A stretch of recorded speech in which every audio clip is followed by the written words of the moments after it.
इस बीच एक और बड़ी खबर आ रही है सैफ अली खान पर हमले को लेकर।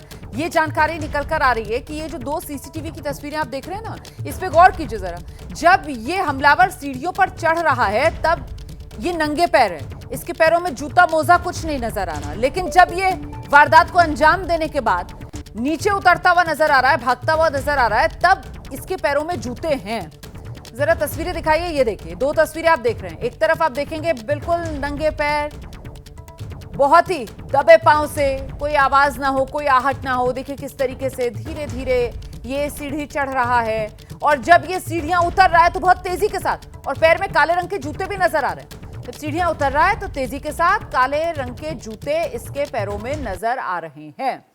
अच्छा, एक फर्क और है। देखिए, जब सीढ़ी चढ़ रहा है तो बैग देखिए इसका कितना भरा हुआ लग रहा है। तो बहुत मुमकिन है कि जो जूते जब ये सीढ़ियां चढ़ रहा है तो इसने अपने बैग में रखे हुए हैं, और उसके बाद जब ये वापस नीचे उतर रहा है तो इसका बैग जो है वो उतना भरा हुआ नहीं नजर आ रहा है जितना ऊपर चढ़ते वक्त नजर आ रहा था। देखेंगे आप गौर से तो आपको अंदाजा होगा इस बात का। तो जब नीचे उतर रहा है तो इसका बैग कुछ खाली लग रहा है और पैरों में इसके जूते आ गए। जब ऊपर चढ़ रहा है तो इसका बैग भरा हुआ है और पैर जो हैं इसके खाली, नंगे पैर ऊपर चढ़ता हुआ नजर आ रहा है। तो ये भी कहीं ना कहीं एक मोडस ऑपरेंडी का हिस्सा हो सकता है। जब ये चोरी को अंजाम देते हो तो ऊपर जब चढ़ते हो या चोरी करने के लिए जब जा रहे हो उस वक्त पैरों से जूते निकाल दें, और जब इन्हें भागना हो या जब ये अपनी मंजिल पर पहुंच जाएं उस वक्त वहां जाकर ये पैरों में जूते पहन लेते हो ताकि भागने में फिर इनको आसानी हो। इसी को लेकर और जानकारी के लिए सीधे आपको लेकर चलेंगे। सहयोगी हमारे साथ सब बने हुए हैं। सूरज ओझा का रुख कर लेते हैं और सूरज से जानते हैं।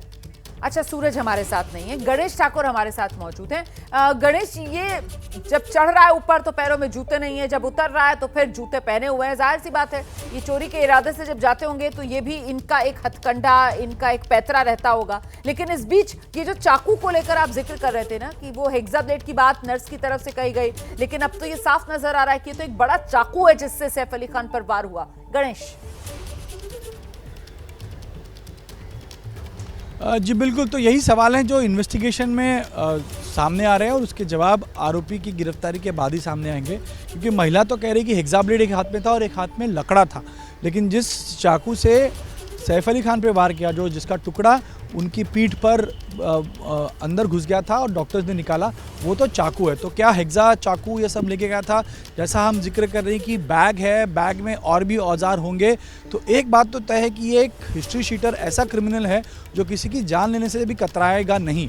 ये बहुत ही डेंजरस क्रिमिनल है और इसी वजह से इतनी शातिर तरीके से ये ऊपर तक गया। नहीं, लेकिन इस बात को लेकर भी तो हैरानी हो रही है ना कि ये इतना शातिर क्रिमिनल है, इतने सारे हथियार लेकर ये अपने साथ गया और इस चालाकी के साथ ये गया। लेकिन देखिए इसका चेहरा भी सामने आ गया, और तब भी बावजूद इसके कि चेहरा साफ नजर आ रहा है। 30 घंटे 35 घंटे से ज्यादा हो चुका है वारदात को जब इसने अंजाम दिया, लेकिन अभी तक मुंबई पुलिस इसकी पहचान तक नहीं कर पाई है। ये अपने आप में मुंबई पुलिस की किरकिरी करा रहा है।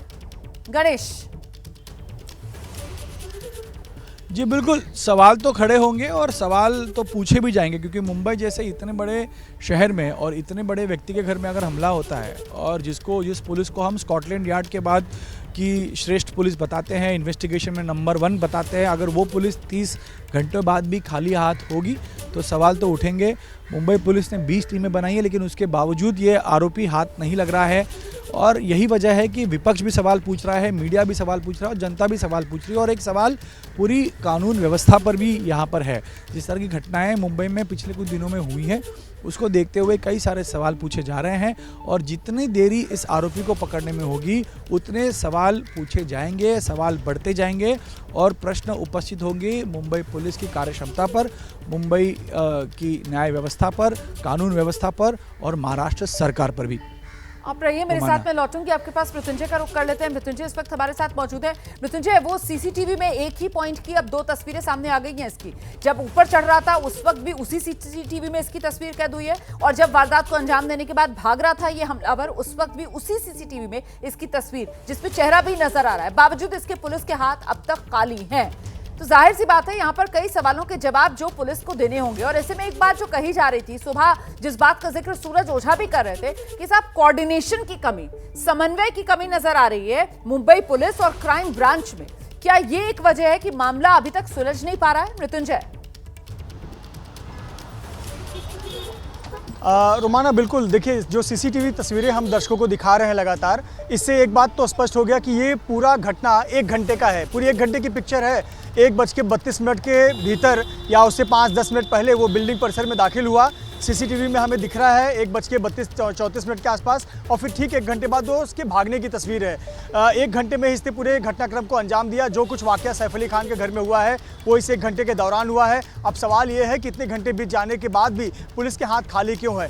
इसमें बिल्कुल शक संदेह नहीं है कि कहीं ना कहीं कोऑर्डिनेशन की कमी नज़र आती है। दरअसल ये मुंबई पुलिस में ये कॉमन है कि क्रेडिट की होड़ होती है। हर कोई चाहता है कि उसके जो केस हैं वो खुद सॉल्व करे, चाहे वो लोकल पुलिस हो, वो चाहेगी कि वो केस सॉल्व करे जो उनके यहाँ रजिस्टर्ड है। क्राइम ब्रांच चाहती है कि वो केसेस सॉल्व करे और जो उनका नाम है क्राइम ब्रांच का कि पेचीदा केस भी वो हल कर लेते हैं, तो वो नाम बरकरार रखे। तो कहीं ना कहीं एक होड़ तो होती है, लेकिन ऐसा बिल्कुल नहीं है कि बिल्कुल भी कोऑर्डिनेशन नहीं है, क्योंकि कहीं ना कहीं एक अधिकारी के अंतर्गत ये सभी काम करते हैं और उस अधिकारी की जवाबदेही बनती है। उस अधिकारी पर भी काफ़ी दबाव होगा, बड़े अधिकारियों का दबाव होगा, सरकार का दबाव होगा और मीडिया का भी दबाव है, आम लोगों का भी दबाव है। सभी सवाल यही पूछ रहे हैं कि भाई ऐसे कैसे सैफ अली खान के घर में कोई इतना धारदार हथियार लेकर घुस जाता है, घटना को अंजाम देता है और पकड़ा नहीं जाता, फरार हो जाता है। तो कहीं ना कहीं ये भी सोचने वाली बात होगी कि ये जो आरोपी है ये सामान्य चोर नहीं है, ये हिस्ट्री शीटर जरूर होगा। इसकी ये कहीं ना कहीं निकल कर ज़रूर भविष्य में आ सकता है और इसने ऐसी चोरी की घटनाओं को पहले अंजाम दिया होगा, ये बेहतर वाकिफ़ है। अब जो व्यक्ति पहली बार में ही अगर ऐसी चोरी के दौरान वो जान लेने से भी नहीं कतरा रहा है इतने धारदार हथियार का इस्तेमाल करके, तो आप मानकर चलिए कि ये एक हिस्ट्री शीटर होगा। इसके ज़रूर पहले कोई गुनाह किए होंगे और जो हिस्ट्री शीटर होता है उससे पुलिस से बचने के पैतरे तरीके भी पता होते हैं। उसे पता है कि टेक्निकल एविडेंस के आधार पर वो पकड़ा जा सकता है। तो ऐसे चोर जो होते हैं वो या ऐसे हमलावर आरोपी इस प्रकार के टेक्निकल चीज़ें यानी मोबाइल या इस प्रकार की चीज़ों का इस्तेमाल नहीं करते हैं। अपने आप को सीसीटीवी तस्वीरों से वो गायब ही रखते हैं। सहयोग ही कहेंगे कि एक तस्वीर इसकी यहाँ पर कैद हो गई 6वीं मंजिल पर, बाकी जगहों पर जाते समय भी उसका मुंह ढका हुआ है। बाकी जगह की सीसीटीवी में उसकी तस्वीरें आई नहीं हैं और जो तस्वीरें आई भी हैं तो बहुत धुंधली हैं, साफ नहीं है, स्पष्ट नहीं है कि वही आरोपी है या कोई और है। तो कुल मिलाकर हाथ खाली हैं, पर कहीं ना कहीं आरोपी को पता होगा कि उसने सैफ अली खान पर हमला किया है, तो पुलिस तो उसके पीछे लगेगी ही। वो भी कहीं ना कहीं खबरों के माध्यम से देख रहा होगा कि क्या कुछ डेवलपमेंट चल रही है मुझे पकड़ने के लिए, और वो कहीं ना कहीं मुंबई शहर से भागने की फिराक में भी होगा। और ये बात पुलिस को पता है और पुलिस इसी दिशा में काम कर रही होगी।